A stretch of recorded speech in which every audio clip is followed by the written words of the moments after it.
আজকে সম্পূর্ণ একটা নতুন মোটর নিয়ে আসছি। এই মোটরটা কাটিং করা আমার হয়ে গেছে। এখন আমি পেপারগুলা বসাইতেছি মোটরের স্লটের ভিতরে। এই যে দেখতেছেন, দুইটা মোটরের স্লটে বসাইছি। টোটাল আমি 5টা মোটরের স্লটে এই পেপারগুলা বসাবো। পেপারগুলা বাস করার স্টাইল দেখেন। প্রথমে এইভাবে পেপার নেবেন, নেওয়ার পরে একটা স্কেল, এক একজনে এক এক রকম করে। আমি স্কেল দিয়েই বেশিরভাগ কাজগুলা করি।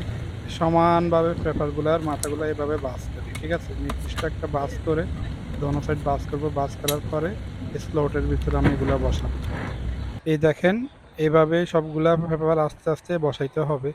তো আমি আজকে টোটাল 7টা মোটর, তো এখন 5টা মোটরের কাজ করব। আর এখন দেখতেছেন আমি কয়েলগুলা বানাইছি, এখানে 6টা এক সেট কয়েল। এভাবে প্রত্যেকটা মোটরে 132 টান 6-3 ওয়ারের যে গ্যাস, তার যে গ্যাস 6-3।